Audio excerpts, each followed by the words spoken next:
नमस्कार दोस्तों, यह कहानी है एक अंधे और लंगड़े व्यक्ति की। एक गांव में दो मित्र रहते थे, अंधा और लंगड़ा। दोनों के परिवार वाले नहीं थे। गांव के बाहर एक पीपल का पेड़ था। दोनों उसी के नीचे रहते थे। गांव वाले उन दोनों से बहुत प्रेम करते थे, क्योंकि कोई कुछ काम करने को कहता तो दोनों मित्र मिलकर कर देते थे। गांव का हर व्यक्ति उन दोनों को सुबह शाम कुछ खाने को दे देता था। दोनों आपस में मिलजुल कर प्यार से खा लेते थे। धीरे धीरे समय बीतता गया और सावन का महीना आ गया और बारिश होने लगी। कई सालों बाद इस बार बारिश ऐसी होने लगी कि रुकने का नाम ही नहीं ले रही थी।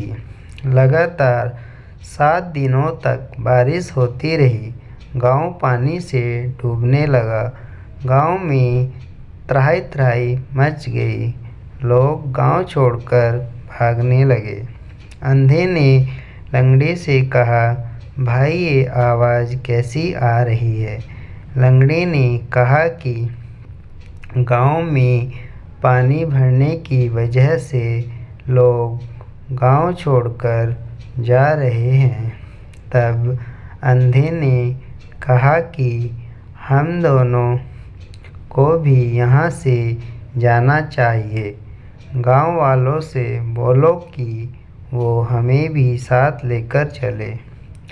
हमने गांव वालों की बहुत मदद की है, अतः गांव वाले हम दोनों को गांव से बाहर सुरक्षित जगह पर ले जाने में हमारी मदद ज़रूर करेंगे। लंगड़े ने अपने मित्र के कथा अनुसार गांव के लोगों से मदद मांगी, परंतु किसी ने भी उन दोनों असहाय बेचारों की मदद नहीं की। दोनों बेचारे उन मतलबी गांव वालों की इस बात पर बहुत दुखी हुए।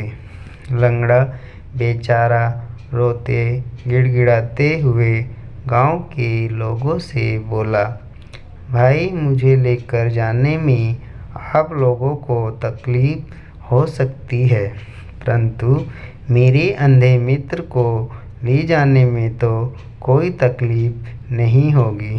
तो कृपया करके मेरे इस अंधे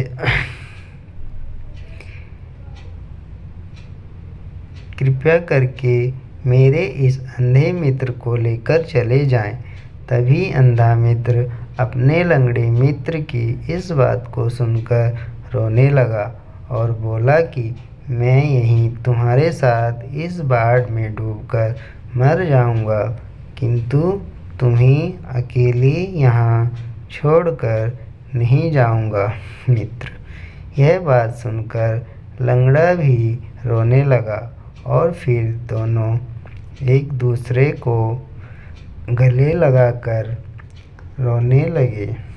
इसी बीच बिजली की गड़गड़ाहट और बारिश बहुत तेज होने लगी। गांव के सभी लोग गांव छोड़कर चले गए थे और ये दोनों बेचारे इस दुख भरी बेला में अपने अंतिम घड़ी का इंतज़ार करने लगे।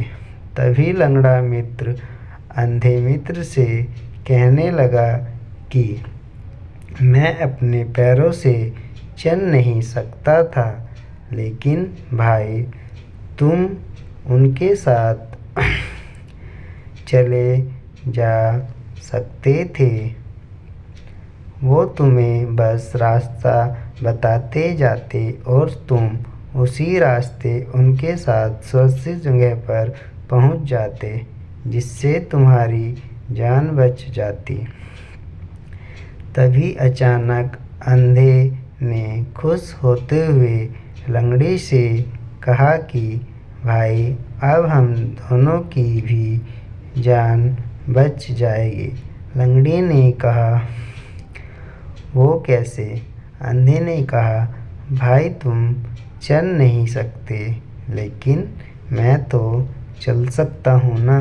मतलब? लंगड़े ने कहा। फिर अंधे ने कहा, तुम मेरे कंधे पर बैठ जाओ और फिर इशारे से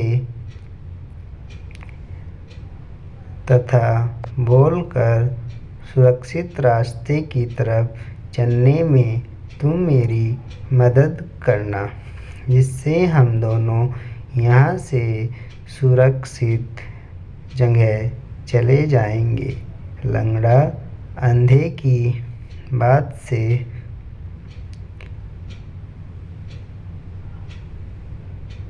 लंगड़ा अंधे की बात को समझ गया और फिर अंधे की कंधों पर बैठकर उसके बताए गए बात के अनुसार अंधे को मार्गदर्शन देने लगा। अंततः वो दोनों मित्र सकुशल सुरक्षित स्थान पर पहुंच गए। उन दोनों दोस्तों ने चाहे दुख हो या सुख हो, वे हमेशा एक साथ एक दूसरे की भलाई सोचते थे। समझदारी, ईमानदारी, प्यार और घनिष्ठ मित्रता के बलबूते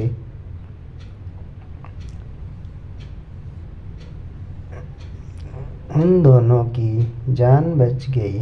दोस्तों, इस कहानी से हमें यह शिक्षा मिलती है कि हमें अपने मित्र की हमेशा सहायता करनी चाहिए।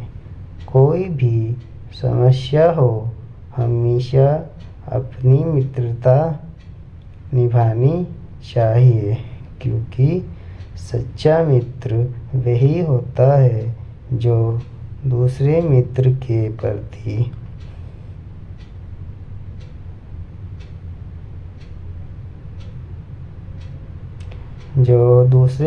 के प्रति हमेशा ईमानदार हो, हर वक्त उसकी भलाई के बारे में सोचे।